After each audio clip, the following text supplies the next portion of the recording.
bienvenidos todos.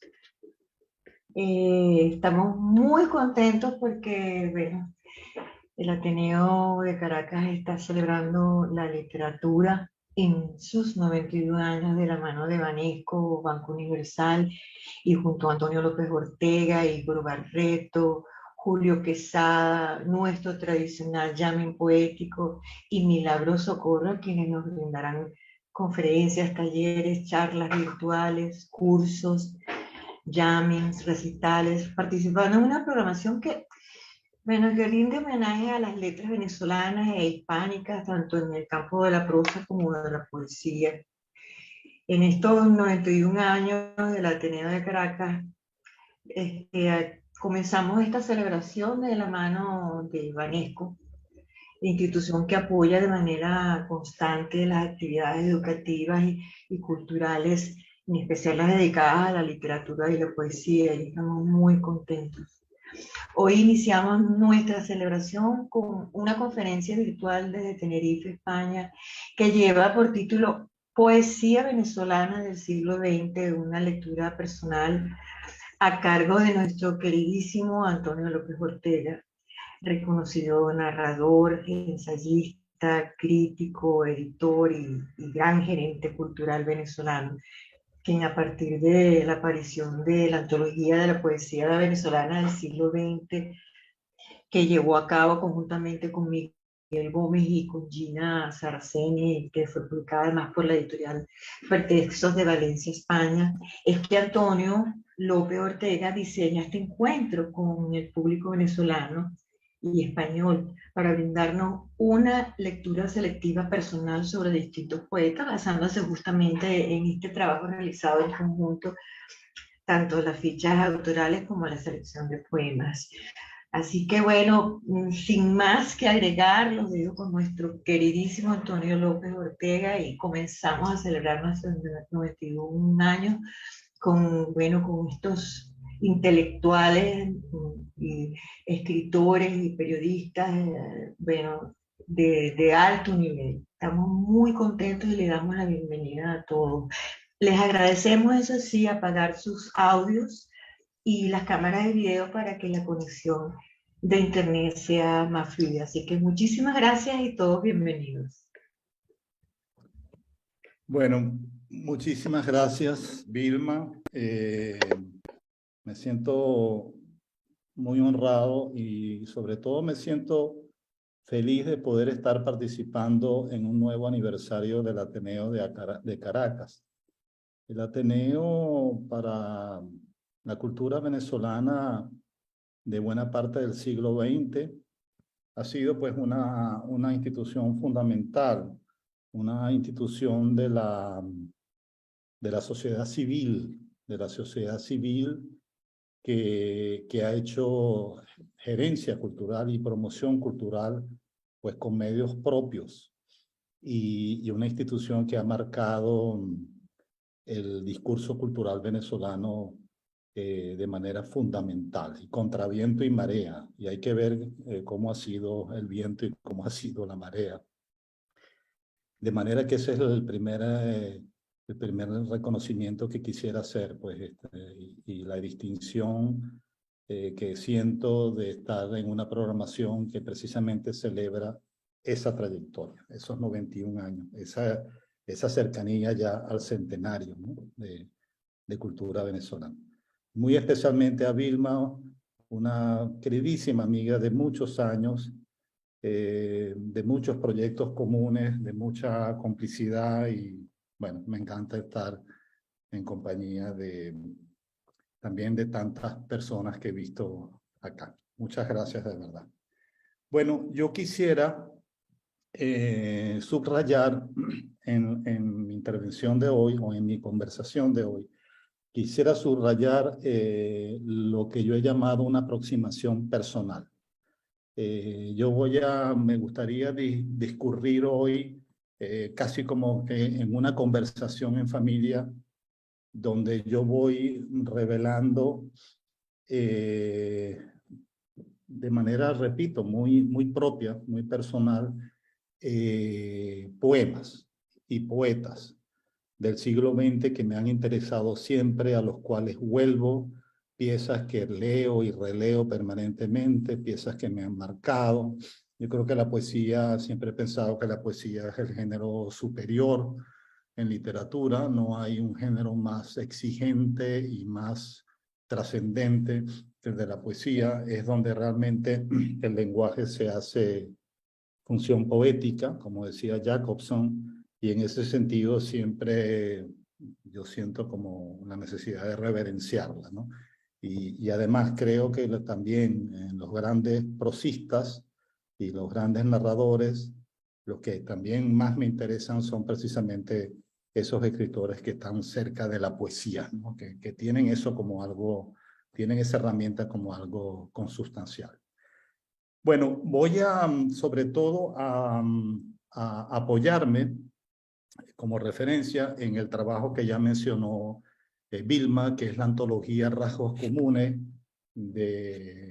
antología Rasgos Comunes del año 2019, que tiene como subtítulo Antología de la Poesía Venezolana del siglo XX, y que trabajamos durante varios años, dos colegas fundamentales, amigos, conocedores, académicos, que es el caso de Miguel Gómez, profesor de la Universidad de Connecticut, venezolano, cuentista, crítico, ensayista, y nuestra querida Gina Saraceni, que trabajó durante muchos años en el Departamento de Literatura de la Simón Bolívar, de la Universidad Simón Bolívar, y hoy en día se encuentra en Bogotá, en una de las universidades más importantes de Bogotá. Se me escapa ahora el nombre, ya me lo venir. Fue un trabajo extraordinario, fue un trabajo hecho ya con el siglo cerrado. Debo reconocer también la importancia de antologías poéticas hechas en relación al siglo XX, tanto a finales del siglo XX, que las hubo, y en lo que va también del siglo XXI. Siempre los cierres de siglo invitan a una revisión de lo que ha sido, y esta antología es sencillamente un esfuerzo más dentro de ese esfuerzo colectivo que se ha hecho para estudiar la poesía venezolana en un siglo que fue fundamental, que es el siglo XX, ¿no?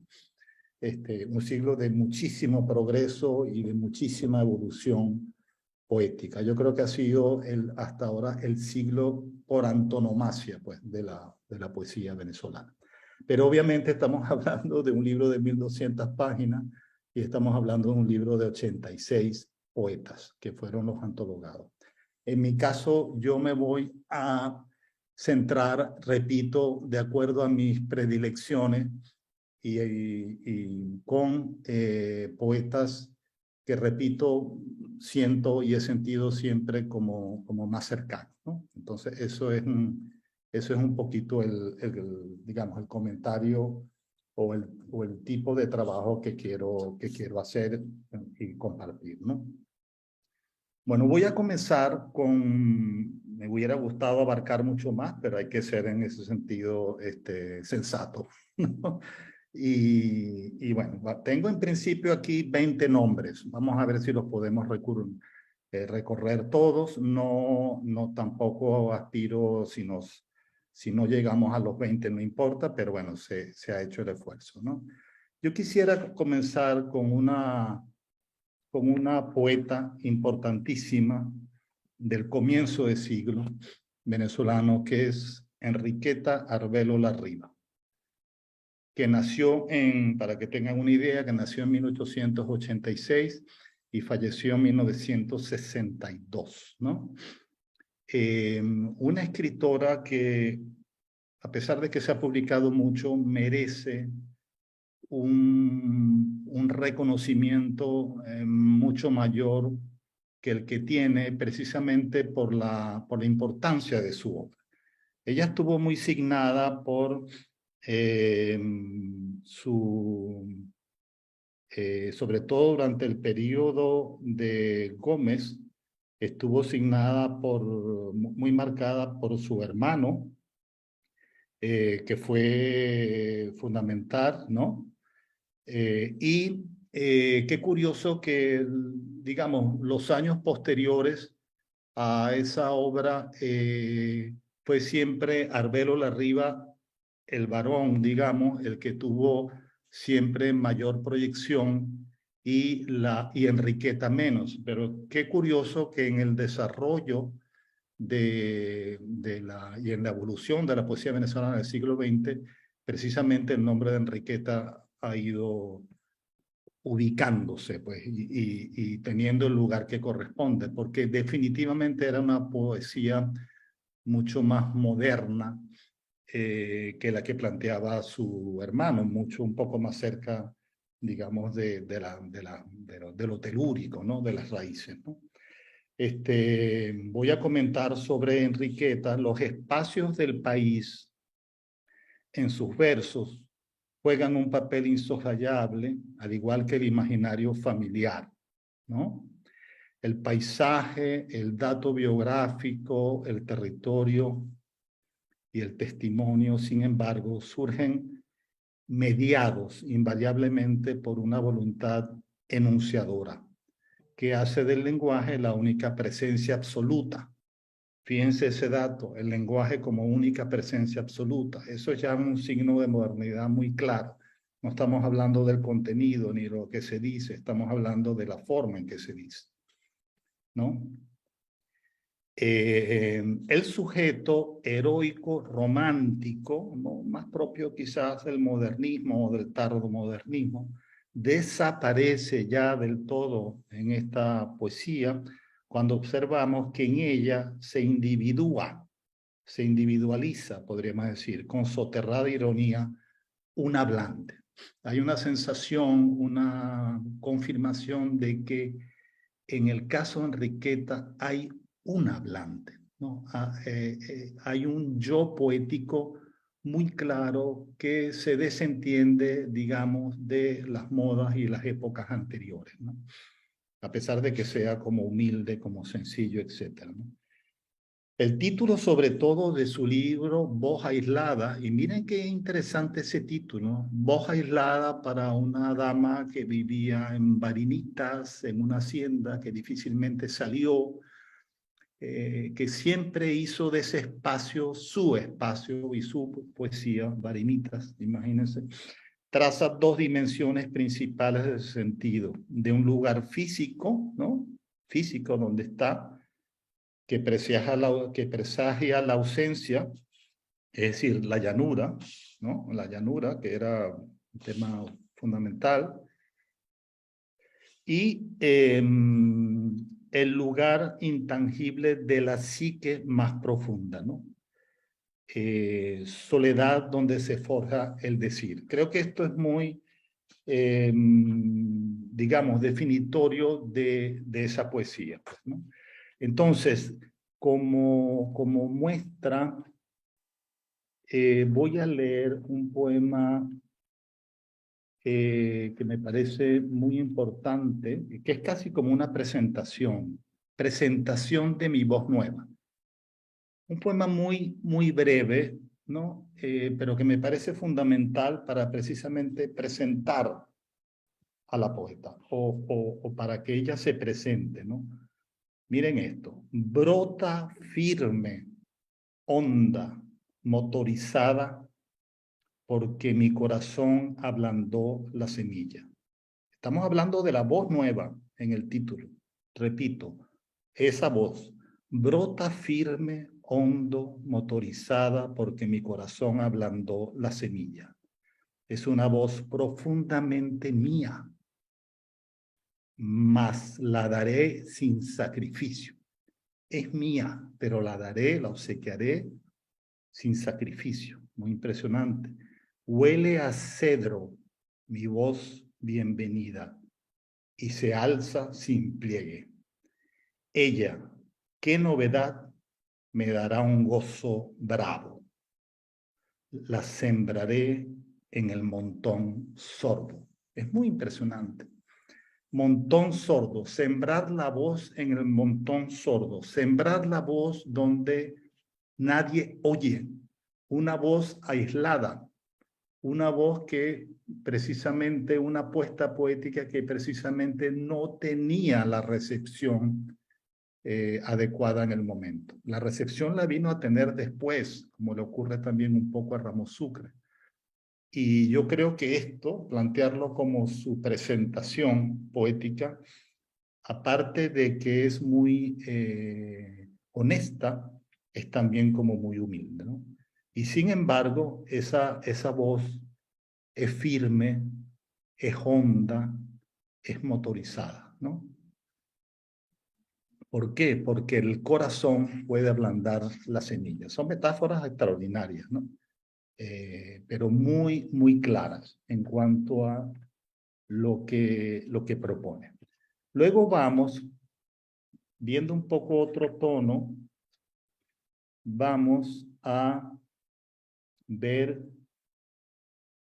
otro poema que me gusta mucho, que se llama Emoción y ventaja de la probada profundidad. Ahí ya estaríamos hablando quizás del referente de los temas. Y dice así: gracias a los que se fueron por la verdad oscura, moliendo las hojas tostadas, a los que me dijeron, espéranos bajo ese árbol. Gracias a los que se fueron a buscar fuego para sus cigarrillos y me dejaron sola, enredada en los soles pequeños de una sombra olorosa. Gracias a los que se fueron a buscar agua para mi sed y me dejaron ahí, bebiéndome el agua esencial de un mundo estremecido. Gracias a los que me dejaron oyendo un canto enselvado, miren ese adjetivo, enselvado, y viendo soñolienta los troncos bordados de lanas marchitas. Ahora voy indemne entre las gentes. Hay una permanente discordia entre el yo y el todos. El yo hablante va por una línea autónoma, se sostiene, y sin embargo no necesariamente está conectado con el todo, con el contorno, ¿no? La voz aislada, una voz que en sí misma se mantiene y se sostiene, pero que difícilmente entra como conexión, difícilmente se hace visible, entendible por parte del contorno. Allá hay como un dilema extraordinario, ¿no? Bueno, sí, eso en el caso de Enriqueta, ¿no? Fíjense las fechas, ¿no? 1886-1962, nace en el siglo XIX, ¿no? Más o menos 70, 80 años de vida. Muy bien, vamos a pasar, y no lo podemos obviar, al gran maestro José Antonio Ramos Sucre, que murió en el año 30 y nació en el año 90, murió exactamente a los 40 años en Ginebra, nació en Cumaná, murió en Ginebra, y bueno, es un autor suficientemente conocido, ¿no? Y reconocido, pero lo conocemos desde los años 60, para un autor que publicó sus dos primeros libros, o sus dos libros más importantes, Las formas del fuego y El cielo de esmalte, en la década del 20, o sea, la década final de su vida, ¿no? Un autor absolutamente adelantado a su tiempo, ¿no? Pero sin duda alguna, en perspectiva, yo creo que ha sido como el fundador de la poesía moderna en Venezuela, ¿no? Eso lo pudimos ver en los años 60, no lo pudimos ver en los años 20, cuando estábamos todavía imbuidos de modernismo o de tardomodernismo, que además en Venezuela no fue tan importante como en otros países, ¿no? Bueno, es importante, digamos, ver al maestro Ramos Sucre. Voy a hacer este breve comentario. La estatura mitológica de Ramos Sucre en la tradición nacional es póstuma, lo que acabo de decir. Y sin embargo, se debe a su rescate sistemático a mediados del siglo XX. Yo diría que más a mediados del siglo XX, muy claramente en la década del 60, cuando comienza a estudiarse su obra, ¿no? Ese rescate hecho por poetas de inclinaciones neo-vanguardistas en los 60, quienes vieron en él a un maldito, eso que se llamaba un maldito, o a un raro, ¿no? Que también se usaba, raro entre comillas. Su rareza, ha de advertirse, no es meramente psicológica, ni fruto de proyección colectiva.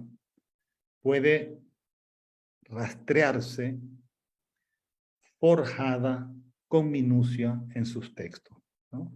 Si el cultivo exclusivo del poema en prosa, que fue una característica exclusiva de él, solamente hacer poesía en prosa, un adelantado también, ¿no? Sabiendo que los Petit poèmes en prose de Baudelaire son más o menos de 1870, ¿no?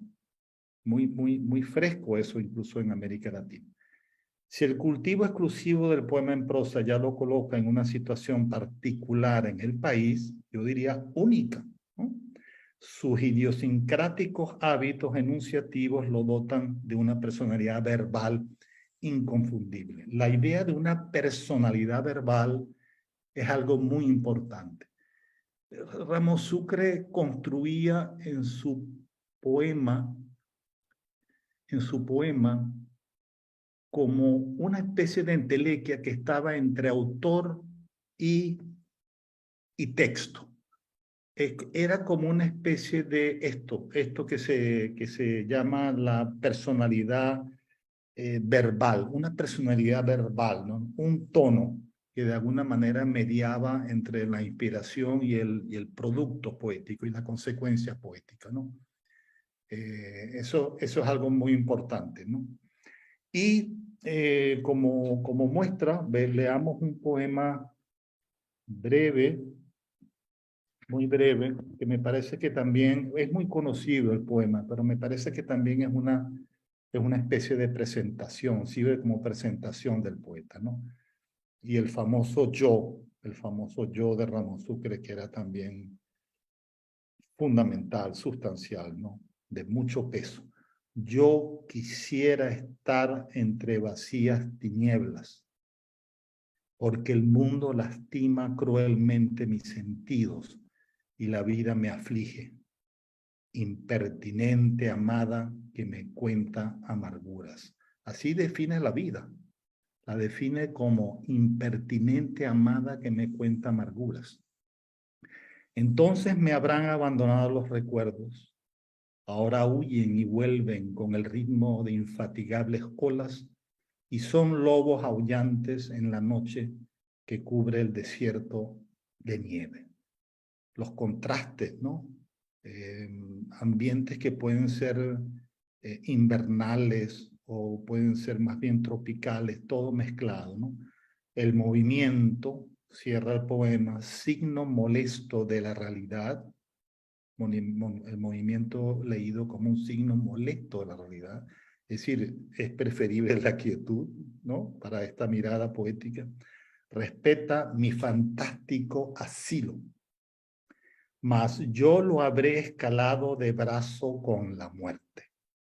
Ella, la muerte, es una blanca Beatriz, y de pies sobre el creciente de la luna visitará la mar de mis dolores.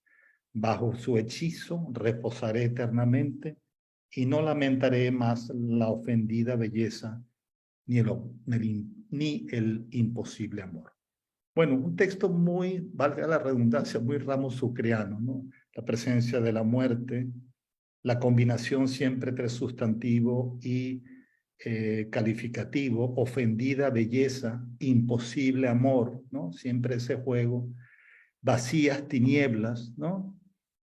Bueno, es como muy, digamos, muy propio del poeta.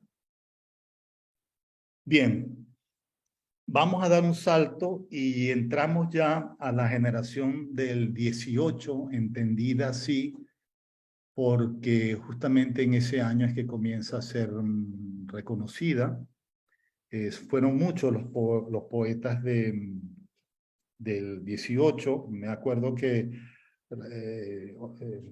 Eugenio Montejo pues siempre ponía en referencia muy alta a los poetas del 18, a la generación del 18, como una generación además que fue fundamental en la generación que fue la de Montejo, que es la del 58, ¿no? Eugenio tenía toda un esquema de pensar que las generaciones poéticas y en general literarias en Venezuela tenían siempre que ver con un 8. Y de alguna manera ordenó muchos de sus ensayos con ese criterio, ¿no?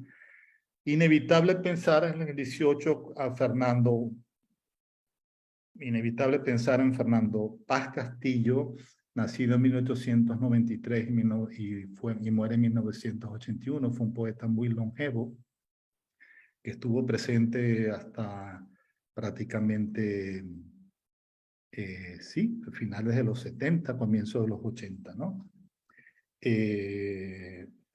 Hay un comentario que quisiera recordar con ustedes. Estamos ante un poeta que, si bien se adentra con frecuencia en la exploración del espacio natural, hago un paréntesis para recordar o pensar que el descubrimiento, el redescubrimiento del paisaje natural, del paisaje autóctono, la primera vez que se comienza a ver en nuestra poesía, no rosas, lirios, no claveles, no, se comienzan a ver apamates, araguaneyes, caobos, ¿no? Voces indígenas, es posiblemente en la generación del 18. Estamos ante un poeta que, si bien se adentra con frecuencia en la exploración del espacio natural, y en la reflexión sobre sus vínculos con la nación, con el país, resulta esencial como en vez del criollismo, de eso que también se llamó el criollismo. ¿Por qué un en vez? Porque trabajando con muchos materiales comunes a los nativistas, recuerden que esto también coincide con la escuela de Caracas, ¿no? En el campo pictórico, tanto referenciales, el paisaje, como ideológicos, alejamiento de lo que el modernismo tuvo de exótico y panida. Paz Castillo reifica, y cuando hablo de Paz Castillo hablo también de la generación del 18. Paz Castillo, no reifica la naturaleza o la geografía, sino que las convierte en tránsito de una exploración de los territorios, de la expresión y de la voz que la materializa. Sus cartografías verbales levantan mapas más bien del sujeto. Qué interesante. Viendo las especies, viendo los paisajes naturales, no es precisamente los referentes que aborda los que retenemos. ¿Sí? Lo que retenemos es más bien la voz que habla de esos referentes, ¿no? Esta voz que se materializa en cartografías verbales. Eso es un cambio cualitativo ya en la poesía venezolana, ¿no? Porque ya hay una presencia de un yo y de un yo distinto a los yo anteriores, ¿no? Es decir, no estamos sencillamente zambulléndonos en la naturaleza por zambullirnos, no. Hay esa personalidad verbal, ese yo, ese sujeto que está consciente de lo que está haciendo, ¿no? Y eso entonces es un enfoque completamente distinto a lo que veíamos en años anteriores, ¿no? Vamos a leer de Paz Castillo, por ejemplo, este poema que se llama Preludio.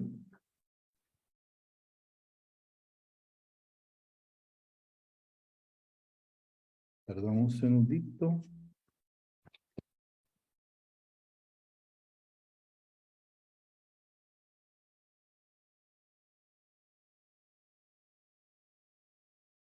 Este que me parece realmente un poema muy impresionante.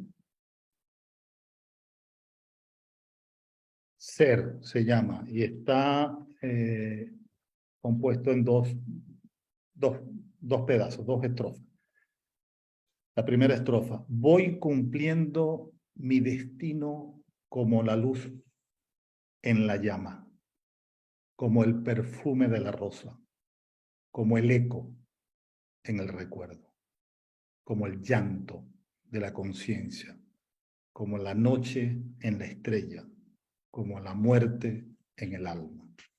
Segunda estrofa: voy cumpliendo mi destino como bueno o como vano o como malo, como poeta y como hombre, como tierra sobre todo, con nostalgia de la mano silenciosa que modelara mi altura en una hora en plenitud de belleza, siempre joven en su esencia, a pesar del tiempo, persistente, aun cuando nada puede contra el símbolo.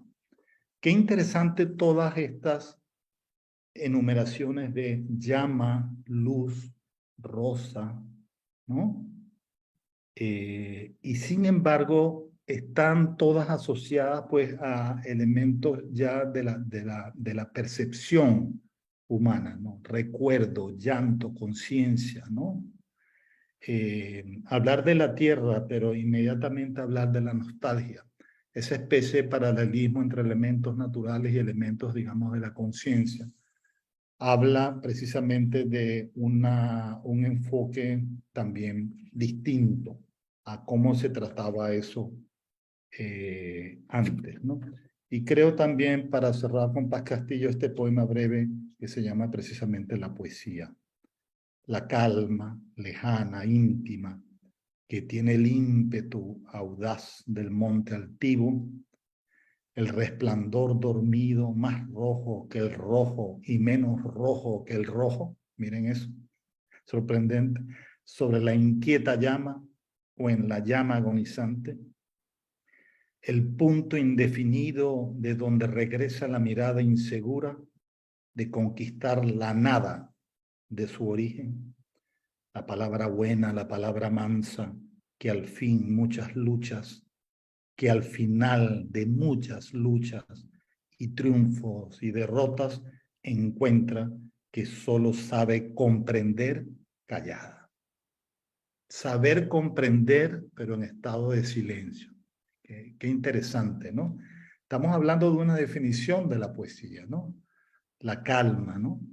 El resplandor, el punto, la palabra, todo eso ligado a la poesía. Estamos en otro momento poético, ¿no? Sin duda alguna.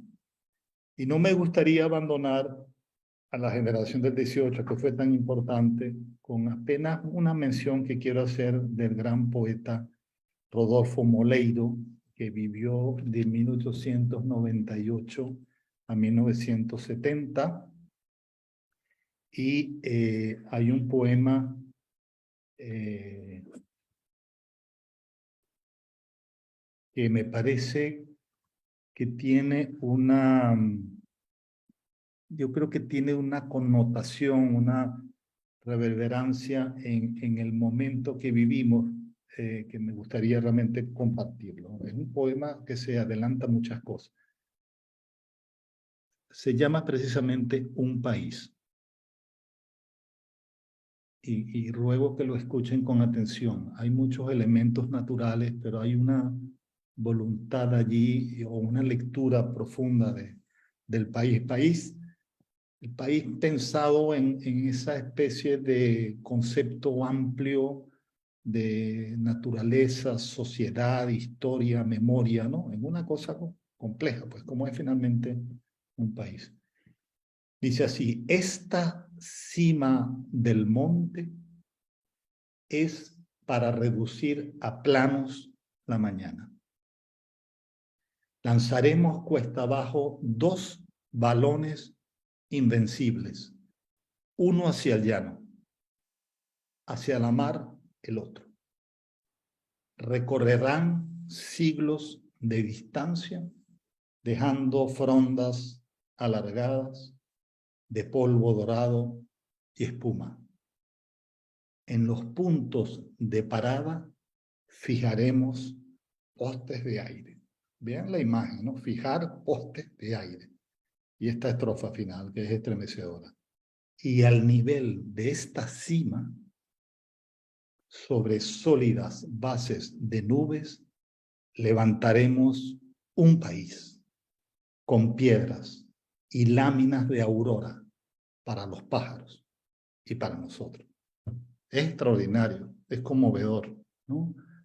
Es la mezcla también allí de flora y fauna, de accidente y destino, y a nivel de esta cima sobre sólidas bases de nubes. ¿Cómo pueden ser suaves? ¿Cómo pueden ser bases las nubes, ¿no? Y sin embargo, sobre sólidas bases de nubes levantaremos un país con piedras y láminas, pero láminas de aurora, precioso, para los pájaros y para nosotros.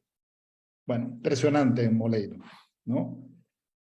Hay mucha música en la familia Moleiro, sabemos, en Venezuela. Bueno, este es un poeta totalmente musical. Bueno, voy a saltarme, porque ya nos hemos tomado, voy a saltarme algunos poetas y me disculpan. Voy a saltar a Antonia Palacios. Antonia Palacios, sí. Bueno, una poeta muy importante. Antonia Palacios fue una escritora que nació en 1904 y murió en 2001. Prácticamente le faltaron 3 años para cumplir los 100. Murió en 97 años, es decir, fue una mujer que vivió muchísimo tiempo. Y literariamente, vamos a hacer un resumen un poco atropellado, pero podríamos decir que la Antonia de la primera mitad de Centuria es más bien narradora, pero la Antonia de la mitad segunda de la Centuria es poeta. Eso nos hace pensar, o eso nos permite concluir, que la obra narrativa fue obviamente también una obra muy poética. Si uno recuerda Los Insulares, por ejemplo, un relato fundamental de ella, y lo volvemos a leer, vamos a encontrar ahí muchas veces más poesía que trama, ¿no? Pero yo creo que con Antonia se produce una revelación y una especie de soltura mayor y de libertad cuando ella sobre todo publica Textos del Desalojo, que fue su primer libro poético en el año 78, un libro estremecedor, poesía en prosa también, desgarrado. ¿Qué gran título es Textos del Desalojo, ¿no? Es un gran título. Y de Antonia, voy a leer un solo poema que yo creo que es como muy definitorio y además muy conocido. Muy conocido. Está en el texto de Desalojo.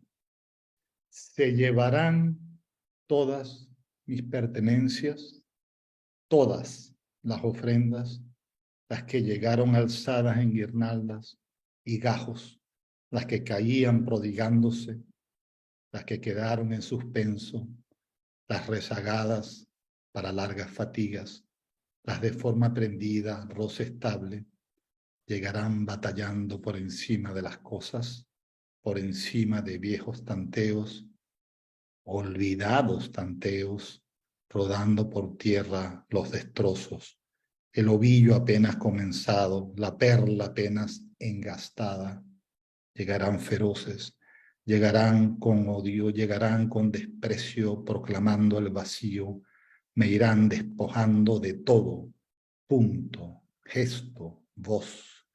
Aparecerán de pronto por entre círculos, ángulos y rectángulos, duras geometrías de líneas agónicas, infinitas paralelas, sin posibles encuentros, volúmenes de sangre.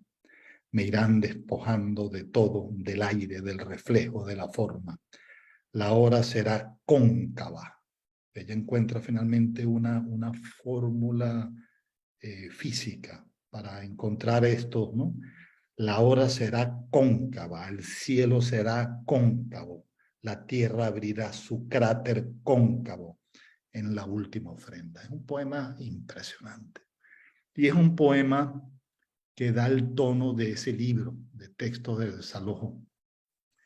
Luego publicó en la secuencia Multiplicada sombra, Este oscuro animal del sueño, Hondo temblor de los secretos, poemarios que estaban, por supuesto, en línea, en esa especie de desarraigo, en esa especie de desamparo. Pero, sin embargo, yo creo que ese libro fue fundacional, ¿no? Ese descubrimiento ya palpable, definitivo, de la Antonia poeta se da en ese libro, ¿no? Y no deja de ser, digamos, hermoso, revelador que ella lo haya logrado, ¿no? Que ella, porque se ve que lo tenía de alguna manera contenido en su etapa anterior, ¿no? Bueno, voy a dar algunos saltos, me disculpan. Bueno, tenía aquí algo que quería decir de un comentario solamente de Alberto Arbelo Torrealba, pero lo voy a pasar. También de María Calcaño, que es un ejemplo interesante, muy interesante. Y voy a dar un salto a Luz Machado. Luz Machado, una poeta, a mi manera de ver, excepcional, una poeta que merece una relectura. Por lo menos tuvo la dicha de recibir el Premio Nacional de Literatura. Eso fue muy importante. Se lo otorgó en 1946. Tomando en cuenta que ella nació en el año 16, se le dio cuando tenía 40 años. Y Luz murió en el 99, ¿no? O sea, fue una mujer que más o menos vivió sus casi 80 años, ¿no? Ensayista, periodista, diplomática, estudió filosofía, estudió derecho, en fin, una mujer muy preparada. Pero yo estoy convencido de que, claro, su libro estremecedor, su libro de ruptura, su libro que quiebra de alguna manera la primera luz y la siguiente luz es La casa por dentro. Eso fue un libro fundamental, ¿no? Fundamental en la poesía venezolana. Precisamente el título lo dice todo, ¿no? Ver lo que nunca hemos visto. O mejor dicho, exponer de manera muy clara esa situación como de cerrazón, que también la veíamos en Enriqueta, de cerrazón, como de vivir en cuatro paredes, ¿no? De precisamente, leo unas líneas. Una de las poetas venezolanas más importantes de la primera parte del siglo XX, su poesía no se inscribe en ninguna tendencia colectiva de la época. Esto habla de una importante originalidad, aunque participa de ese impulso de renovación, ¿no? Que se ve más o menos a partir del Grupo Viernes. Su obra, que fue extensa y fue heterogénea, se caracteriza por una voz apasionada, incontenible, emocional, que nombra la experiencia para amplificarla, nombrar la experiencia para amplificarla y volverla acontecimiento del lenguaje. Volver la experiencia acontecimiento del lenguaje. De eso se trata la poesía. El rasgo más peculiar de su poética es el énfasis que tiene la representación del sentir y la emoción. Muy importante eso, del sentir y la emoción. No solamente es poetizar por poetizar, sino sencillamente ver en ese proceso justamente el sentimiento, la emoción, el pálpito, pues que de alguna manera nutre a cada poeta. Y voy a compartir con ustedes un poema al que vuelvo siempre, que yo digo, ¿cómo es posible haber hecho un poema tan bueno con este tema? Que ya les voy a comentar cuál es. Una engrapadora. ¿Cómo se puede hacer poesía de una engrapadora, a partir de una engrapadora, ¿no? Y bueno, me gustaría leerlo con ustedes. Es un poco es un poco ríspido, pero fíjense, voy a tratar de leerlo lentamente para que se fijen en todos los elementos que ella usa para buscar cómo humanizar la engrapadora. ¿Qué ven? ¿Cómo la transforma en animal, en criatura, en persona? Dice así: la pequeña máquina muerde las hojas con un solo diente ancho. Magnífico. Las juntas hasta la altura de un pistilo y atravesada como firma de neurótico, declara el matrimonio de la escritura y del papel. No garantiza una grapadora el matrimonio de la escritura y el papel. Es extraordinario. Muerde como un pequeño animal sin ojos. Perfecto. Ahí donde mis manos reúnen la extensión que antes pasara por el fuego. La escritura, eso que pasa por el fuego, que antes pasara por el fuego, que antes viviera un ciclo vegetal, un turbio cielo de podredumbre y asco. Así conoce el árbol, la soledad del hierro, esa quebrantadura de huesos metálicos que primero tiembla la forma de la vértebra y después la cose en la columna. Inocente y pequeña, si no la impulso, ociosa de fríos permanece, como una sardina muerta. Si la uso, un chasquido recuerda los pájaros carpinteros del bosque y las mandíbulas de los pequeños roedores a orillas de los ríos sobre las maderas caídas. ¿Cómo es posible que podamos ver tantas imágenes a partir de la engrapadora? Yo los invito a que en un próximo, cuando estén trabajando y les toque engrapar algo, piensen en este poema. Piensen que esa criatura es extraordinaria.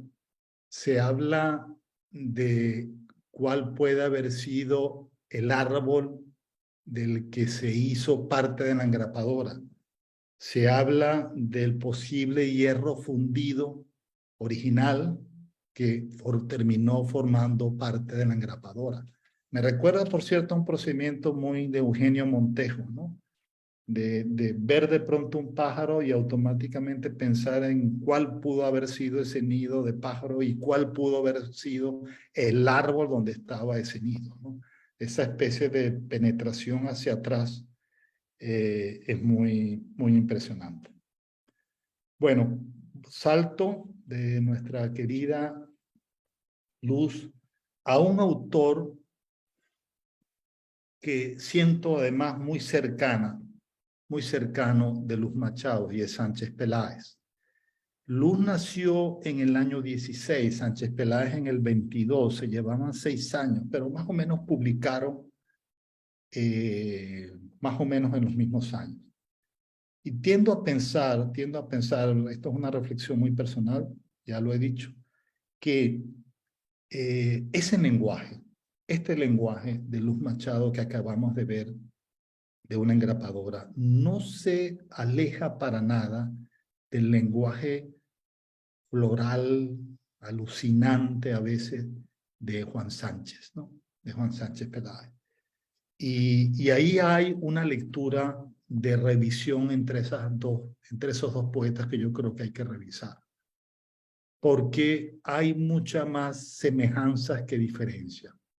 Hay mucho de tratamiento del lenguaje en ambos que los acerca mucho, ¿no? Y eso es un dato importante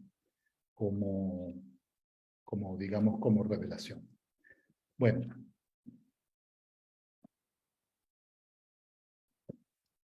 De Juan Sánchez voy a leer un poema que no está en la antología de Rasgos Comunes. Bueno, ustedes saben muy bien que Rasgos Comunes es un homenaje que hicimos Gina, Miguel y yo para nombrar una antología, la antología a la que nos estamos refiriendo. Es, como sabemos todos, un título de Sánchez Peláez, uno de sus libros más importantes, creo que del año 76, si mal no recuerdo, que a mí en toda su obra, siempre es difícil calificar, pero en toda su obra, que fue corta, que fue más o menos unos 7 títulos, no más, si mal no recuerdo, yo creo que es un libro extraordinario. Rasgos Comunes es un libro, y en general me ocurre mucho con Juan esa sensación de que la poesía de Juan parte el siglo como en dos mitades, ¿no?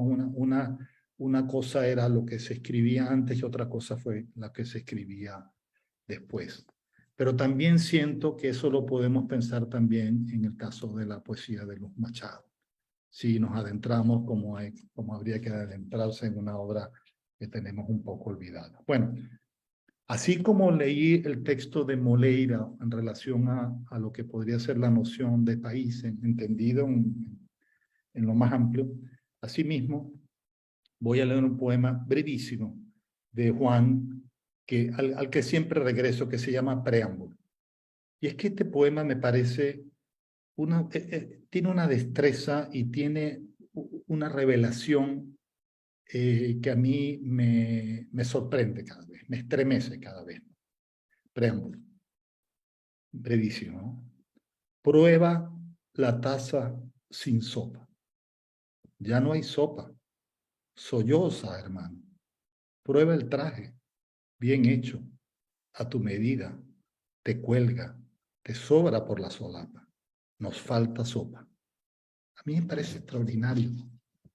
Yo cuando siempre veo en este poema una especie de explicación poética o de resolución poética a partir de lo que puede ser la existencia en un país como Venezuela, pensando en su historia, pensando en su cultura, pensando en sus dramas, en sus logros y sus dolores, ¿no?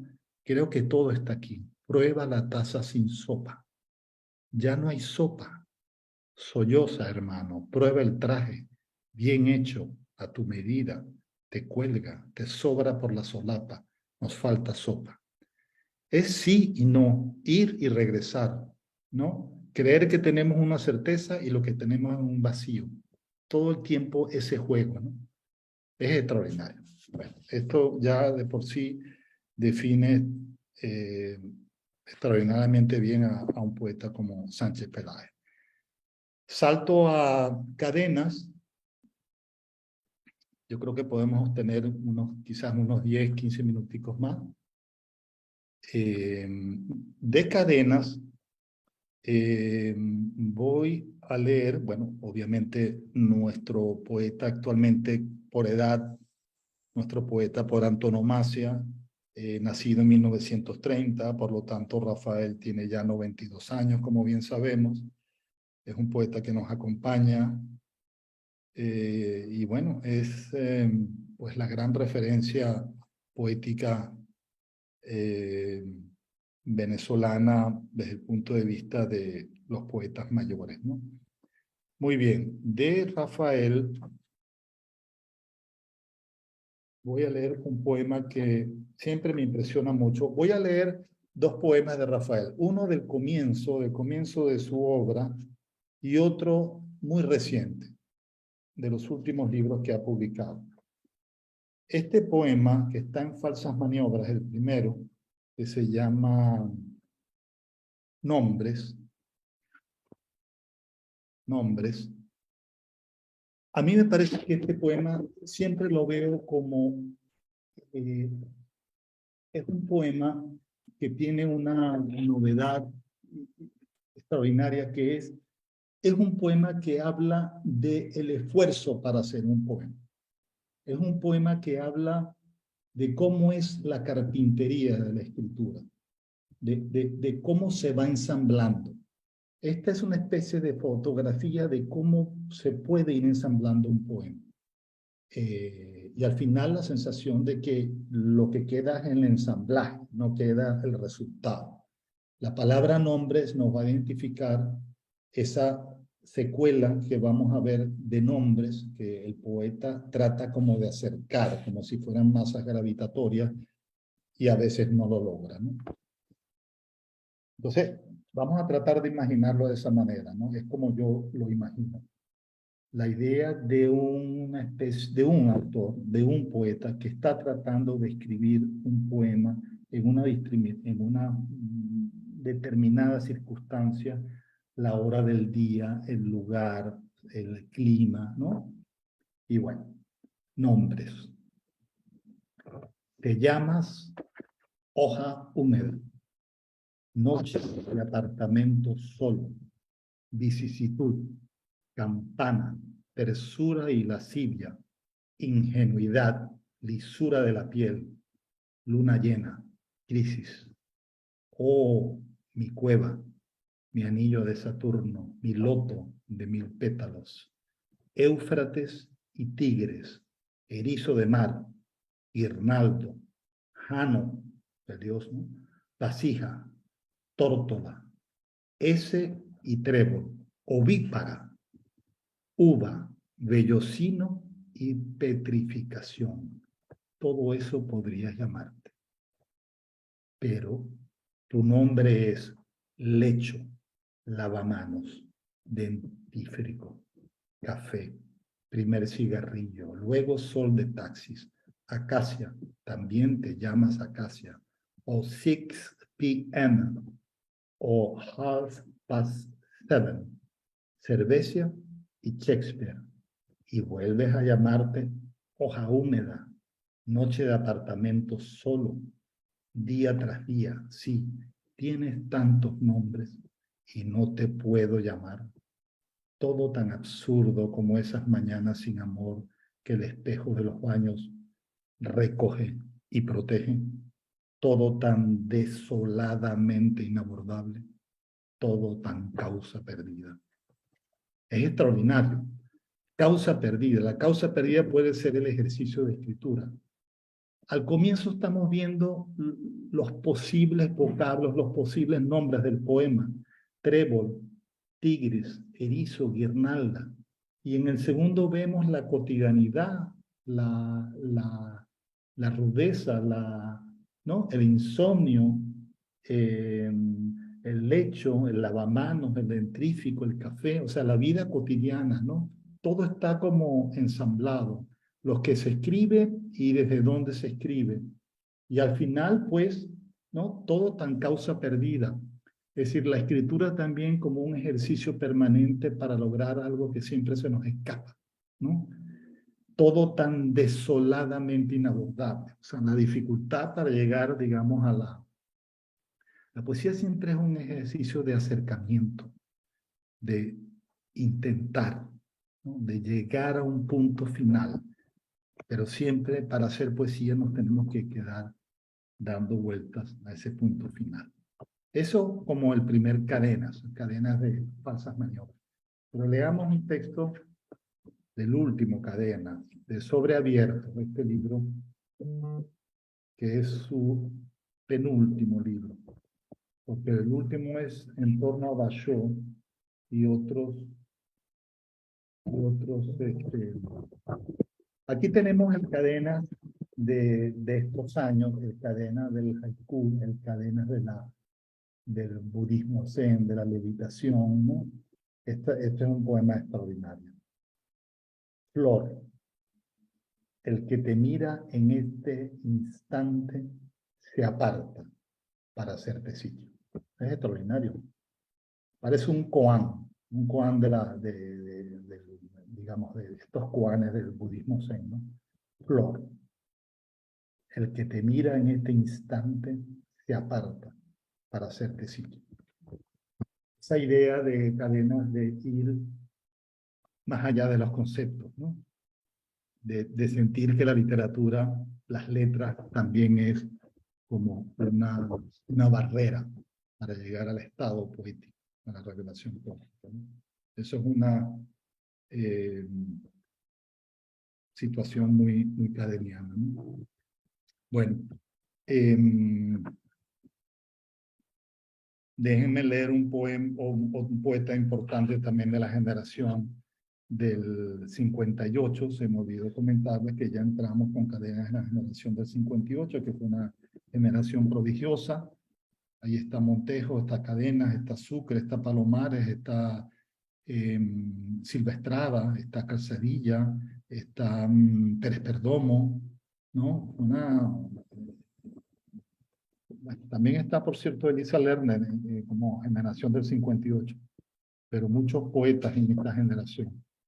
Bueno, hay un texto, el texto de Sucre, Guillermo Sucre, un autor nacido en el año 33, falleció en el 21, nos acompañó hasta hace muy poco, un escritor que hemos conocido más como crítico, como ensayista, como ensayista que como poeta más bien en esta última etapa es que lo hemos celebrado más. Yo creo que es un escritor fundamental de la generación del 58, de alguna manera el ensayista opacó al poeta, pero yo creo que el poeta es un poeta deslumbrante, fue su generación. Un poeta brevísimo, a la intemperie, que juega también, pensando en el texto de Cadena, juega también con esa dualidad entre tema y escritura, ¿no?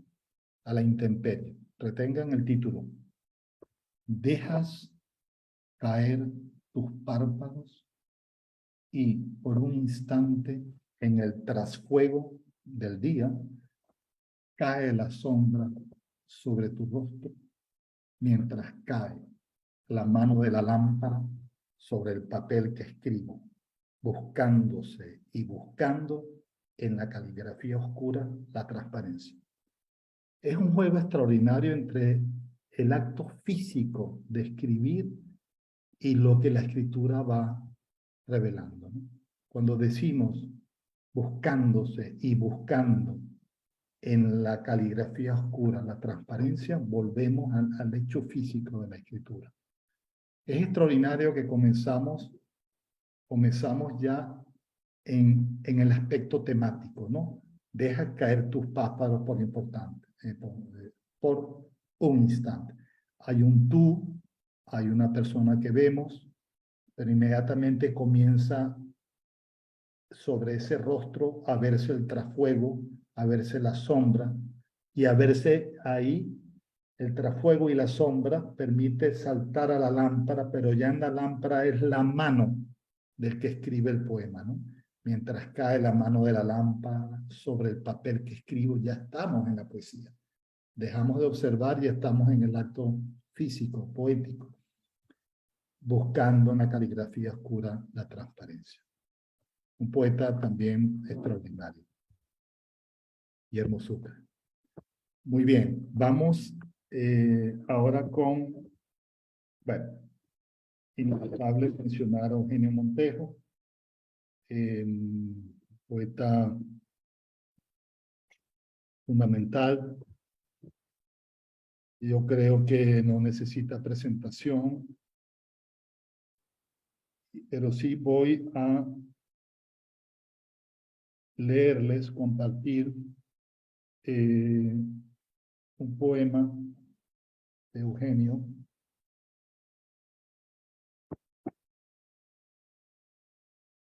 que me parece que también es muy representativo, ¿no? Muy representativo de la poesía de Eugenio.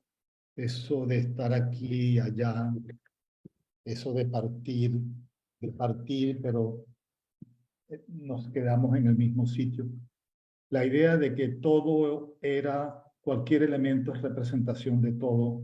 La idea de que una piedra puede contener un pájaro, una piedra puede contener una montaña. En fin, esa idea de lo cósmico, completamente como en armonía, ¿no? Partida. Esto es un texto y un tema muy de Eugenio, los viajes, los traslados. La idea de los traslados que al final no... nos ponen a viajar, ¿no? Pero también nos ponen a viajar en otra dimensión. Aquí habla de puertos, partida se llama el poema. Me voy con cada barco de este puerto. Me voy con cada barco de este puerto, ¿no?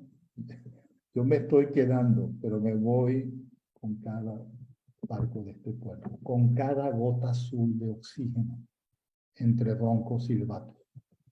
Me voy a Rotterdam, donde ahora cae densa la nieve y las gaviotas holandesas, purgando las mercaderías, se posan en los mástiles, las gaviotas. Un camarote me espera en cada barco. Me espera. No estoy, pero me espera. Ven la cuestión de la proyección. Un camarote me espera en cada barco. Un libro de Li Po para la travesía, del poeta chino, ¿no? Búsquenme en Rotterdam. Escríbanme aunque no parta. Si no salgo a esta hora, será en otra. Las naves cambiarán, no mi deseo. Fantástico verso. Las naves cambiarán, no mi deseo. Mi deseo está en Rotterdam. Desde aquí, con la nieve, lo diviso entre sus casas. No hay un solo camino sobre el mar, sino su contrario. No hay manera de estar y no estar donde se viaja. Verso extraordinario, que dice mucho o lo dice todo. No hay maneras de estar y no estar donde se viaja. Se mediará, si mediara otra senda más simple, más humana, saldría sin ausentarme. La nieve me sería cálida al tacto. Ven cómo funde también lo invernal con lo trópico, dependiendo de las travesías. Un texto muy Montesquieu, ¿no? De la comunión de los elementos, la permanente comunión de los elementos, ¿no? Por eso es que es tan atractiva la poesía de este gran maestro. Faltan pocos. Me he saltado algunas explicaciones de poetas, era un poco larga, pero creo que lo importante es terminar con el esquemita inicial que tenía. Ya llegamos a, bueno, sí, creo que podemos estar unos 10 minutos más. Una poeta que me gusta mucho y que también siento, me estoy saltando otros poetas, me hubiera gustado leer algo de Julio Miranda, pero voy a saltar y voy a leer un poema de una escritora que también me parece que necesita más reconocimiento que el que tiene. Ya estamos pasando a la generación de los autores nacidos en los 40, que fue tan importante. Tantos Peresó, Oliveros, Rosotto, y justamente me voy a referir a Márgara Rosotto, una escritora y una poeta que a mí me parece extraordinaria, realmente extraordinaria. Vamos a leer, y no suficientemente reconocida. A ver, sencillamente merece un reconocimiento y una revisión de su poesía consona con realmente la calidad que tiene, ¿no? Este poema, con título precioso, La araña, el pulpo y otros animales de la técnica. Miren ese giro al final, raro, ¿no? La araña, el pulpo y otros animales de la técnica me parece extraordinario. En mi país, es como se está dirigiendo a alguien, ¿no? En mi país, querido e inocente Cortázar, se nos educa a la muerte por autopista. Tú ni sospechabas esta nuestra aparatosa interrupción de súbita adrenalina y corta narratividad. Ni el canibalismo con que tragamos los avisos de Belmont en obediencia a la función civilizadora y el equilibrio demográfico de la cigarrera Bigot y el añejo Santa Teresa. Por cortos y borrosos fragmentos haremos historia. Nos registrarán el brazo displicente de su cuerpo arrancado que pende de una ventanilla y atraviesa el Amazonas, sin correo ni etapas de descanso. Del caballo al teléfono celular, héroes de un día, mercuriales cabezas envueltas en sombras, galopando en verde volante. Nuevamente hay una cornucopia de elementos urbanos, ¿no? Publicidad, existencia, ¿no? la araña y pulpo como elementos, como animales que, bueno, que se alargan, que se anudan, ¿no? Que se extienden. Bueno, y una especie de desparpajo muchas veces en su discurso, que recuerda un poco en algunos tonos otra escritora importante que dejo de lado, pero extraordinaria, que es Millo Vestrini. Hay una especie de tono de desparpajo, de reclamo sutil, muy bien llevado, ¿no? En muchos de sus poemas. Eso me parecía importante verlo con Margaret Rousseau. Vamos a leer un poema también breve, también de otro autor importante de los 40 que no quisiera dejar de lado, que es Alejandro Oliveros. De Alejandro Oliveros voy a leer un poema que es, yo creo que es fundamental en su obra, que se llama Nirgua, y que tiene que ver también con sus orígenes y su biografía, ¿no? Nirgua. Acabará el día y veremos desde las sombras avanzar un cortejo conocido. Son los oliveros de Nirgua y Montalbán que vienen a encontrarse en el solsticio. Del cementerio cercano a la antigua casona desmembrada, allí se reúnen y saludan fantasmas de tantos años. Uno de ellos se adelanta y agita sobre el fuego un descosido tratado de minería. Fue un sabio alucinado, constructor de hospicios y admirador de Milton. Otro, está hablando de sus antepasados, ¿no? Otro, de mirada severa y rostro descarnado, persigue por los techos las figuras de un fresco ya desvanecido. Un niño cabalga un pony entre los naranjos, su camino será amargo y sin reposos. Con velos negros hasta las rodillas, las mujeres rezan y encienden cirios al corazón de Jesús. Todos se reúnen en la antigua casona desmembrada. Desde hace años sus movimientos son los mismos. No tienen prisa. El que ha de venir ha sido señalado. Fantástico remate, ¿no? El que ha de venir ha sido señalado. Bueno, sencillamente reconstruir esa familia que se desmorona a través de los años. Oliveros siempre me ha parecido un autor que, a diferencia de la tendencia venezolana y muchas veces latinoamericana de ver en el patrón de la poesía francesa como el signo de inspiración, eso lo vimos en todo el siglo XIX, mirábamos sobre todo a Francia. Alejandro es un autor que claramente se inclina más a modelos anglosajones, a poesía anglosajona. Mucho control del adjetivo, ¿no? Y mucha sobriedad en su verso, ¿no? En su tacto. Eso es un elemento muy particular. Bueno, me quedan pocos. Yo creo que podemos llegar 10 minuticos más y no estaríamos pasando la media hora. Un poema, yo creo que no puedo dejar de leer.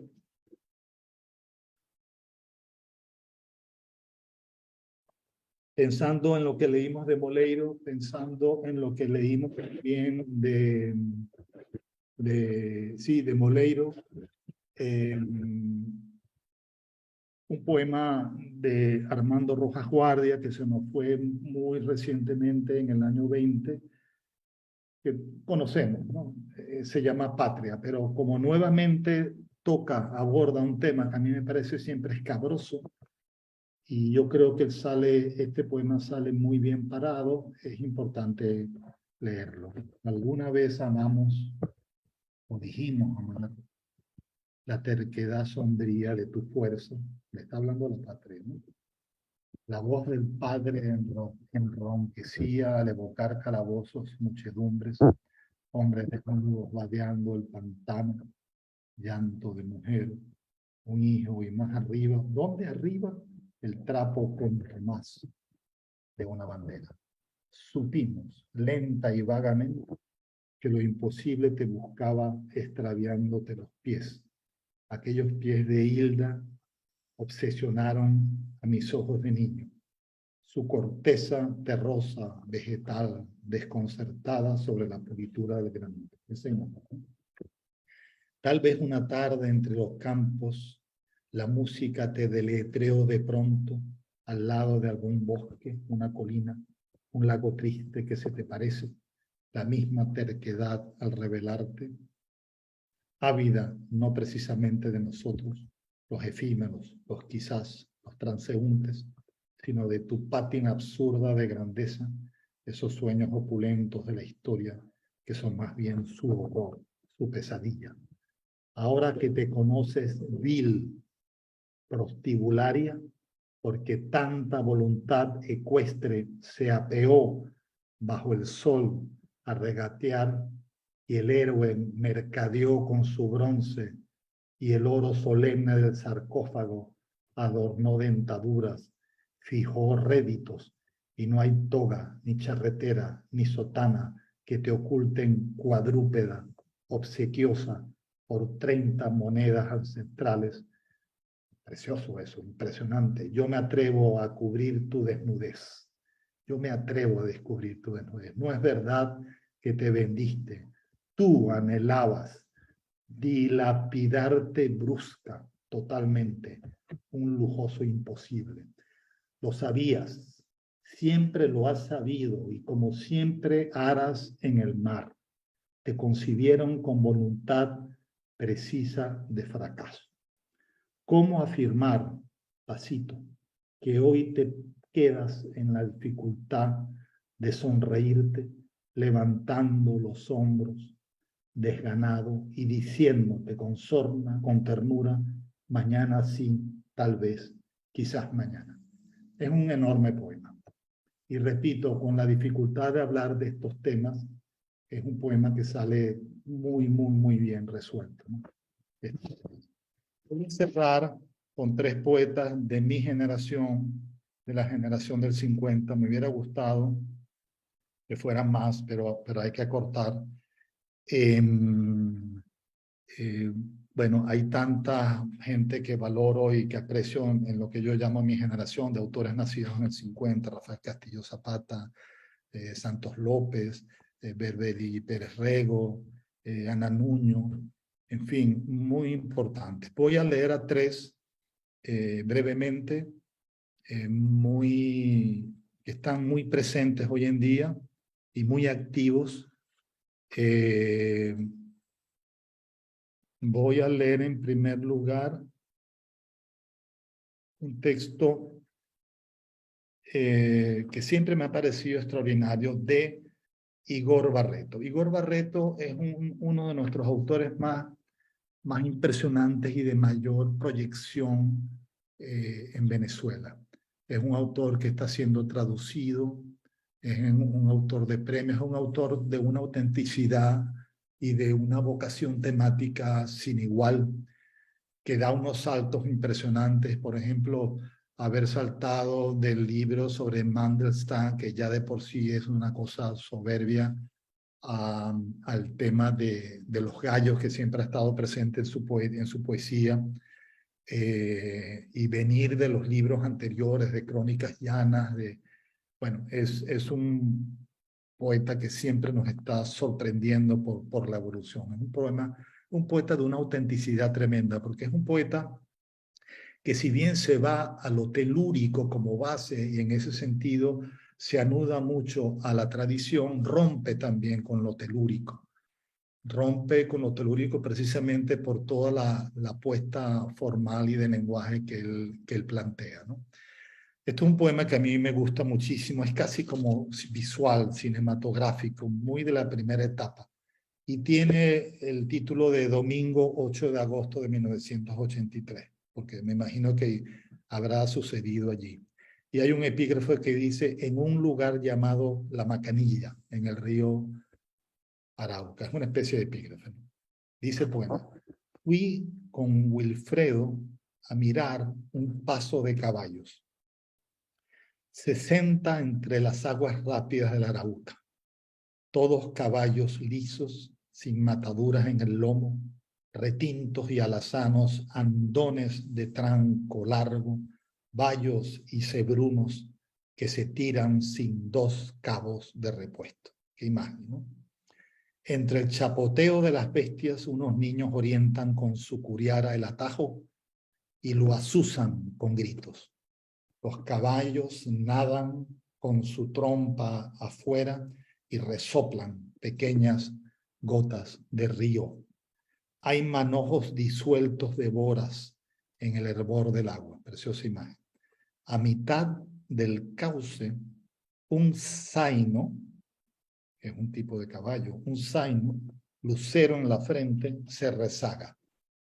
La curiara con rapidez se acerca para auxiliarlo, pero ya es tarde. En silencio desapareció, con naturalidad y hasta con gracia. Nunca pensé que la muerte fuese tan breve. En la otra orilla salen los demás bestias, brillantes por el agua que escurre de sus lomos, y se dispersan, comen tallos de lambedora o del árbol de chiga inclinado por su carga de vainas verdes, ¿no? Un horror en medio de toda esta, la muerte efímera, acelerada, ¿no? Casi como que no vista en el medio del río, vegetación, personas, ¿no? Un poema muy característico de la primera etapa de esa especie de retrato de la llanura venezolana, ¿no? Pero yendo siempre más que eso, ¿no? Yendo mucho más allá de lo que es el referente. Paso ahora al penúltimo, ya estamos cerrando, que es Yolanda Pantin. Yolanda Pantin es, bueno, una de nuestras grandes escritoras, de nuestras grandes poetas, sin duda en este momento la poeta de mayor proyección internacional, traducida, publicada, acaba de ganar el premio García Lorca hace 2 años, ganó el premio también de Casa de América, importantísimo en Madrid, ganó un premio que es extraordinario, que es el premio del Nuevo Mundo Latino, que es un premio muy, muy considerado en México. De Yolanda, que, bueno, debo decir también que tanto con Igor Barreto como Yolanda Pantin me une el hecho de haber trabajado en la compilación de sus obras reunidas, ¿no? Tanto con Yolanda como con Igor, de manera que son poetas que siento muy cercanos por ese trabajo de años. Que me complació mucho hacer. El texto de Yolanda es un texto precioso que se llama Daguerrotipo de una desconocida. Me ha gustado, siempre me ha gustado mucho este texto. Miro el retrato donde no me reconozco. Soy yo, es cierto, pero ¿cómo respiro? ¿Cómo tengo labios, cabellos y aún suspiro? ¿Cómo ha sido esta mujer huraña que mira cual extraña a mí que no la entiendo ni conozco y nunca ha sido Yolanda en la fotografía? Si yo soy yo, no hay duda, son mis ojos, mi cabello, mi mano apoyando mi cabeza, cansada, extrema, dura, la muñeca donde un reloj da una hora. ¿Quién sabe qué hora? Soy yo, es cierto, pero ¿dónde, en qué lugar del mundo, de mi casa, del país que aborrezco o el soñado estuve un tiempo así, hasta ese punto tan oscura?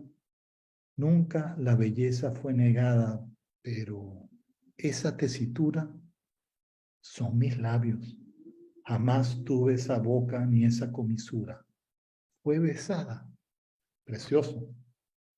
Es un daguerrotipo visto desde la función poética, pero casi como también viendo una proyección de sí misma, ¿no? Y juega precisamente con ese afán de ver también allí historia, de ver también niñez, de no reconocer, ¿no? Digamos, lo que se tiene ahora, ¿no?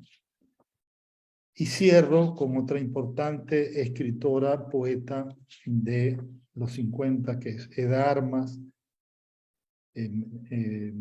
nacida en 1955. Eda también una poeta muy prolífica, de mucha proyección, que está en un campo,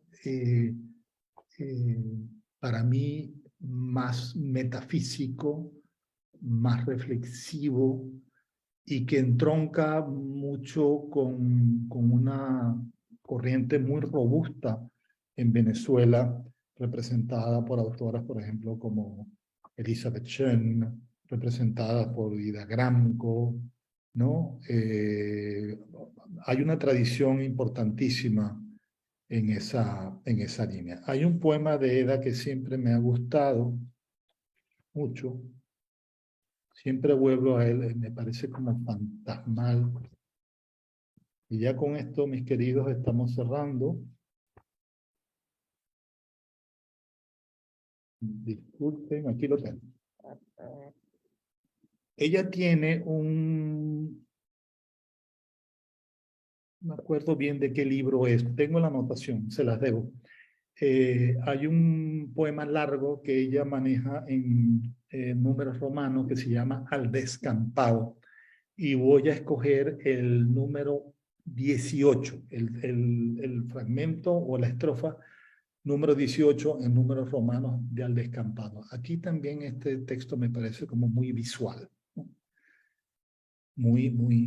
Dice así: los fantasmas se han sentado a la orilla del camino, apretados, uno al lado del otro, sin nombres, sin apuro. Identificarlos por un rango, una marca, una huella, de lo que fueron, de lo que hacían antes del polvo. Encenderles una lamparita en medio de la ventisca, retener la vida, la respiración. Es extraordinario.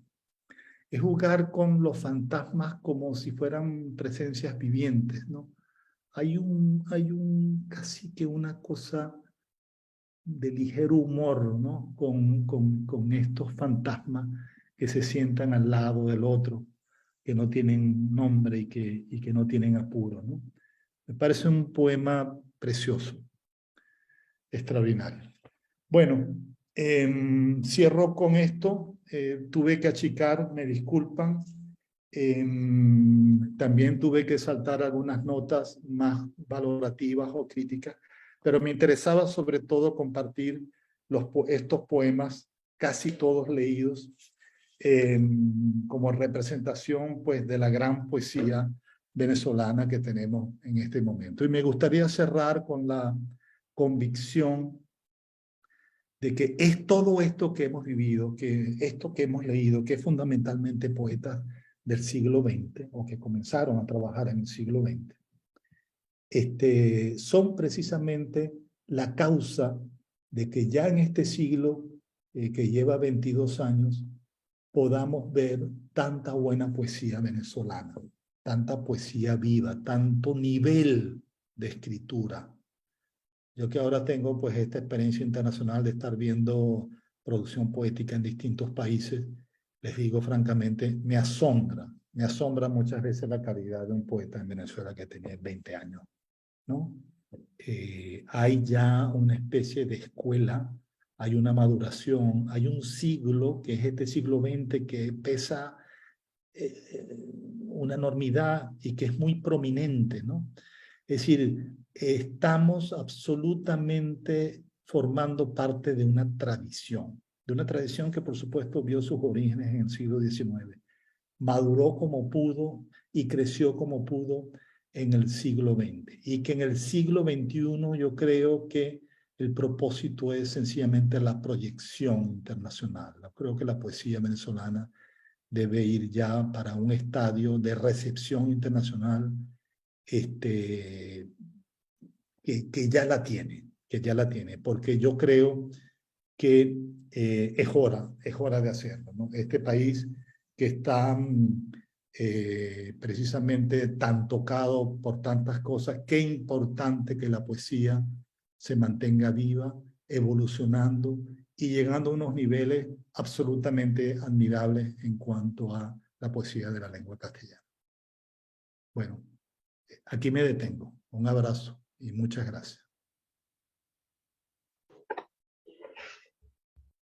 Bueno, Antonio, qué maravilla de recorrido por la poesía venezolana del siglo XX.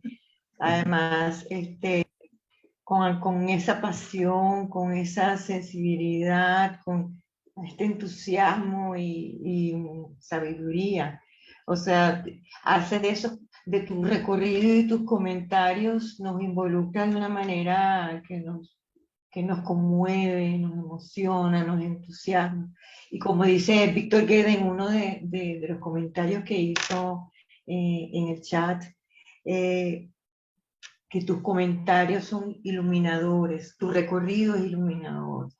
Así que muchísimas gracias, Antonio, de verdad, es un trabajo maravilloso y como tú dices, muy personal. Y como ha sido personal, te involucras con una emoción que de verdad contagia.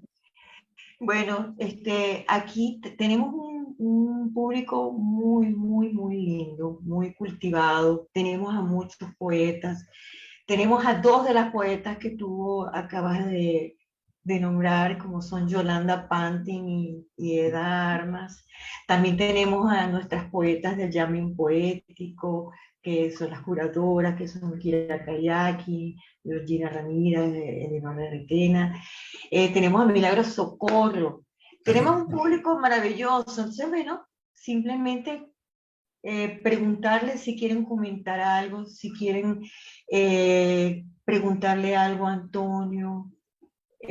Bueno, dejamos abiertas los micrófonos para aquellos que quieran preguntar o comentar algo, porque estamos usando de un público de verdad maravilloso. Muchas gracias, Vilma. Muchas gracias, mi amor, por tus palabras. Muy emocionante también. Además, estoy muy emocionada de de que estés participando en una de nuestras actividades. Nosotros que hemos, trabajado tantas veces juntos, bueno, me emociona mucho contar contigo. Esas son las ventajas de, de estos Zoom que podemos encontrarnos. Entonces vamos a ver. Milagros Socorro tiene una pregunta. Vamos, Milagros. Te escuchamos con gusto. Bueno, la estaba escribiendo. Quisiera escuchar una reflexión del crítico acerca de los rasgos diferenciales de este conjunto que él ha leído de la poesía venezolana, en contraste con la poesía del continente y de la hispanidad, por favor. Bueno, cómo no, Milagrito, encantado. Es una pregunta muy interesante, pero también compleja. Por ejemplo, la experiencia de unos años para acá de estar viviendo en España y de estar viendo, leyendo, yendo a recitales, veo, por ejemplo, específicamente en la poesía española, yo echaría en falta la carencia que a veces muchos poetas tienen de no ver la poesía escrita en idioma castellano como un todo, ¿no? Esa idea de lo nacional, esa idea de lo provinciano, de las escuelas, yo creo que hoy en día, y sobre todo después de lo que de alguna manera afirma tan inteligentemente Octavio Paz en Los hijos del Limo, sobre cómo se han ido alimentando las corrientes poéticas y en general literarias desde ambas orillas del Atlántico, hace pensar que, por ejemplo, la nuestra, por decir algo, la poesía venezolana, yo siento que es una poesía que está leyendo la poesía universal. Está leyendo, por supuesto, la poesía de su lengua. Están leyendo a los uruguayos, a los argentinos, a los españoles, pero están leyendo a los portugueses, a los italianos, a los norteamericanos, a los poetas que a veces es más difícil llegar, como poetas de la Europa Oriental o de, bueno, no se diga de Japón, de China, etcétera, etcétera. Es decir, el lector, el poeta venezolano es un gran lector de poesía universal. Por supuesto que tenemos enormes obstáculos en este momento, por ejemplo, sobre todo editoriales, pero tenemos por lo menos la herramienta de Internet para encontrar información y, por supuesto, leer poetas distintos. Entonces, yo pensaría que esa avidez natural que se ve en el poeta joven venezolano, no la veo para nada en muchos poetas que frecuento, por ejemplo, aquí en Canarias o incluso en España. Me asombran muchas veces las lagunas, por no decir lagos, que tienen sobre determinadas tendencias y determinadas tradiciones, ¿no? Entonces, yo creo que esto es un mundo completamente comunicado. Y si nos vamos al campo específicamente del mundo occidental, eso todavía es como más obvio. Eso por el lado de la literatura o de la poesía española, donde veo también diferencias entre poetas, como podría ser Olvido García Valdés por un lado, o de Jordi Doce, que son poetas que claramente están en la tradición, pero están también en la tradición universal. Ellos marcan un patrón como muy distinto al que veo como en otros poetas también de España, ¿no? Eso por un lado. Por el lado de la conexión con América Latina, yo creo que también está viva. A veces pensaría que en décadas anteriores, por ejemplo, yo recuerdo mucho la década del 90, cuando tuve la fortuna de estar junto con Yolanda Pantin y con Blanca Estreponi en la última etapa haciendo el proyecto Pequeña Venecia, que publicamos 100 títulos en 10 años, exactamente del 90. Y cuando repasamos, por ejemplo, ese catálogo, vamos a ver, por supuesto, poesía venezolana, por supuesto, poesía hispanoamericana, pero vamos a ver traducciones del inglés, del francés, del italiano, del portugués. En fin, fue un proyecto completamente abierto. Y cuando vemos a los autores hispanoamericanos que publicaron en Pequeña Venecia, los argentinos, los mexicanos, los colombianos, etcétera, cuando vemos y repasamos ese catálogo y vemos que muchos de esos poetas hoy en día, 30 años después, son fundamentales, son autores ya en los 60, por decir algo, con obra ya redonda, compacta, y entonces eso nos hace ver que la hora poética que teníamos en los años 90, yo creo que era una hora muy abierta a todo lo que ocurría en América Latina. Teníamos un nivel de comunicación impresionante. No me atrevería a decir que en este momento sea igual. Quizás pueda tener algunos problemas por los problemas precisamente de comunicación que existen, correos que no funcionan, etc. Pero yo creo que la avidez sí se mantiene. La avidez y la curiosidad del poeta joven venezolano de ver otras tradiciones y de ver otros poetas, siento que está muy viva.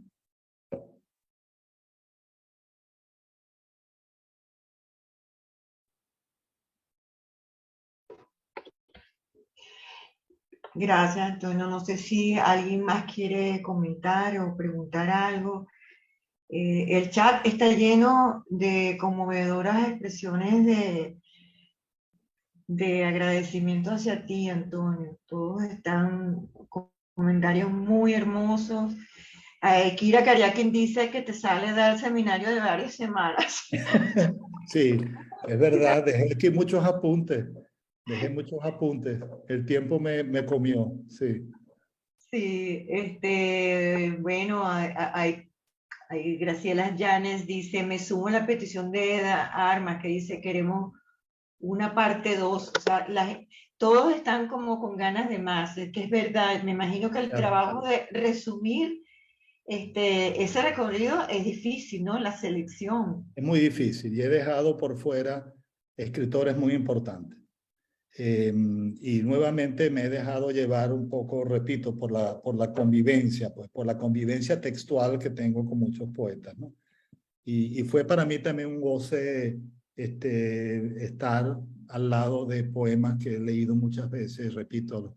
Me faltó gente muy importante, la gente por ejemplo, la generación de poetas venezolanos de los 60 es extraordinaria, es muy sólida. La de los 70 también, hasta ahí más o menos llego, porque ya los 80, bueno, sí, son muchachos que ya están en los 20, 30, pero bueno, sigo, por ejemplo, toda la actividad de la Poeteca, que está llena de juventud, y me impresiona mucho, repito, la calidad de las cosas que se hacen. Acabo de leer algunas cosas de este último concurso de poeta que lleva el título de Rafael Cadena, ¿no? El de Poesía Joven, que creo que se dio y leí algo de la ganadora, no recuerdo si es un ganador o una ganadora. Básicamente me sorprende la calidad, de los versos, la calidad del lenguaje que encuentro, ¿no?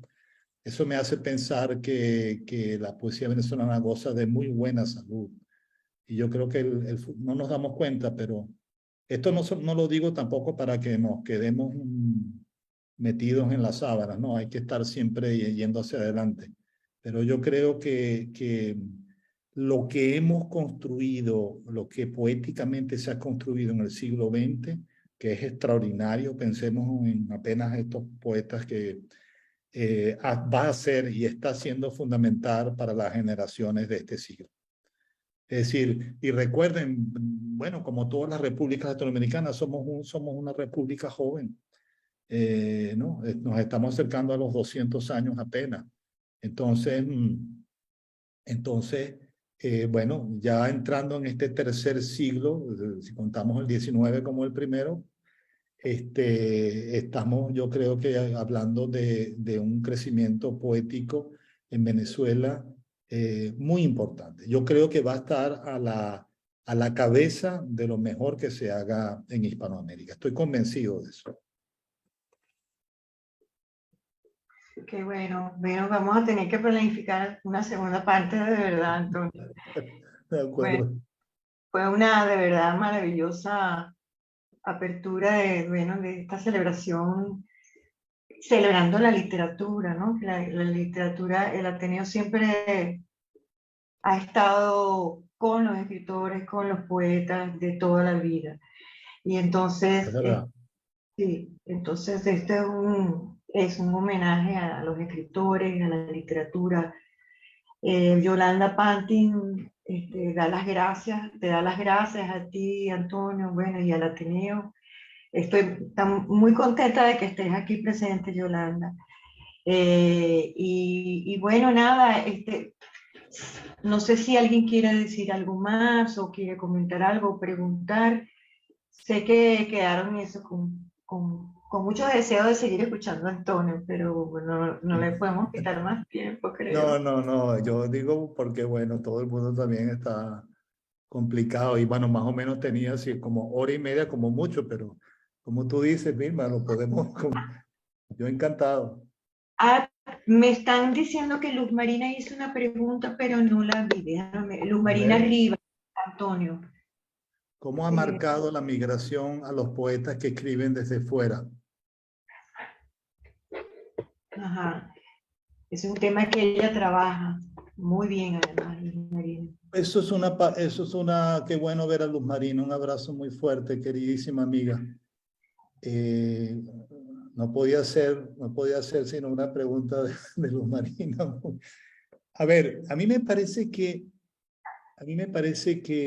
eso es un hecho, la migración, el factor de migración, es decir, el hecho de estar en una situación distinta, en un clima distinto, en países distintos, muchas veces en lenguas distintas, eso marca, marca humanamente, marca el proceso pues, de una obra. marca las lecturas, en fin. Pero yo lo veo siempre como un enriquecimiento, a pesar de que pueden haber éxodos, digamos, muy duros, ¿no? Porque los hay. ¿Por qué? Por condiciones económicas, por condiciones habitacionales, en fin, todo eso que tiene también la diáspora venezolana, que ya sabemos que hay cosas importantes y hay cosas que son dramáticas, pero bueno. Pero yo veo que la migración, y la migración siempre significa intercambio cultural, siempre. Y el intercambio cultural forzosamente beneficia el proceso de creación, lo enriquece, me parece a mí. Entonces, debemos ver en la migración y en el campo, digamos, de lo que literariamente se produce a partir de condiciones de migración, yo lo veo como un crecimiento, como una poesía que se va a enriquecer de autores, se va a enriquecer de tendencias, se va a enriquecer por introspección, se va a enriquecer por soledad. Uno cuando tiene el paisaje propio, el paisaje biográfico más lejos, bueno, hay una corriente, digamos, dolorosa sobre eso, pero también el hecho de tener que ver la biografía propia como algo distanciado, de recordar árboles y de recordar territorios y paisajes de manera distanciada, eso hace que de alguna manera el hecho poético se crezca para tratar de captar esa ausencia de la mejor manera posible. O sea que yo creo que también hay un reto a nivel del discurso, ¿no? Todos los que hemos estado en situaciones de becas o premiados por residencias, que yo creo que casi todo el mundo lo ha tenido, yo creo que puede decir que siempre esas experiencias fueron importantes para el crecimiento literario. Entonces lo veo más positivo, considerablemente más positivo que negativo. Estoy convencido de eso. Y aquí me está preguntando Graciela Yáñez que qué poema quería leer de Julio Miranda. Y se lo puedo decir ya. Insomnio. El poema Insomnio, que está en la página 702 de Rasgos Comunes. Es un poema precioso que a mí siempre me ha gustado de Julio Miranda.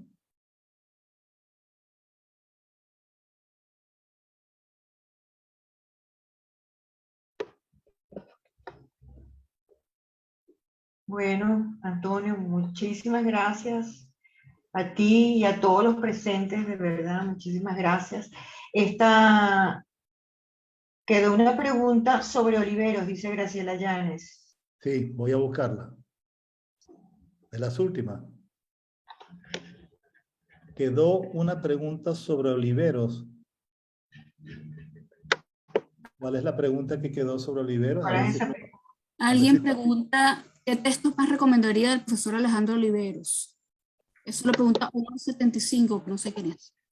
Qué difícil, qué difícil. Yo creo haber leído en Nirgua un poema fundamental que se emparenta a muchos de los que hicieron lo que hemos considerado el grupo de Valencia, ¿no? Montejo, Oliveros, Perezó, Tortolero. Fíjense que este poema que leí de Oliveros, que es Nirgua, a mí me recuerda mucho, creo que un poema de Eugenio que se llama Güigüe, que también hay una especie de reconstrucción familiar. Yo creo que para esa promoción de poetas, la recuperación biográfica, sobre todo una recuperación que tuvo que ver con gente que migró a Venezuela, como es el caso de Eugenio, que tuvo ascendientes canarios, y en el caso de Oliveros no lo tengo tan claro, pero también creo que hay ascendencia que viene, digamos, de otras culturas. Creo que para ellos fue muy importante remontarse en esa biografía, digamos, previa, para entender un poco también la llegada, ¿no? La llegada a este momento. Entonces era como una pasión, un verdadero interés en recuperar memoria familiar para entender mejor la presencia actual en los tiempos actuales, ¿no? Así. Santiago David Márquez dice una palabra de agradecimiento inconmensurable a la empresa de elaborar una antología de poesía venezolana del siglo XX. Años de apuntes en este rico lapso de 1 hora y media. Gracias. Bueno, queremos invitarlos a nuestras siguientes actividades. El viernes tenemos un taller presencial en la sede del Ateneo en La Colina con Igor Barreto, nuestro querido Igor Barreto, que se llama Creación Literaria. Van a ser los 4 viernes a partir del 19 de 4 a 6 de la tarde. Luego el 25 de agosto vamos a tener a Julio Quesada, que es un filósofo, un brillante filósofo español, que está viviendo en estos momentos en México, dando clases en la Universidad de Veracruz. Julio Quesada va a hablar sobre la filosofía, literatura y política en el Quijote de Cervantes. Y luego tendremos el jamming poético, que se va a celebrar el 28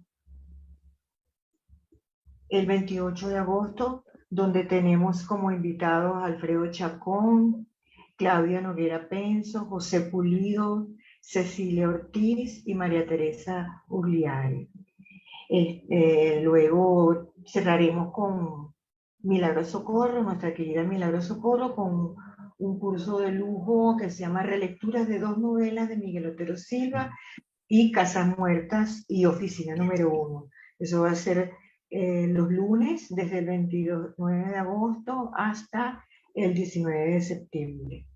De 2 a 4 de la tarde. Bueno, pueden consultar nuestra programación en nuestras redes sociales,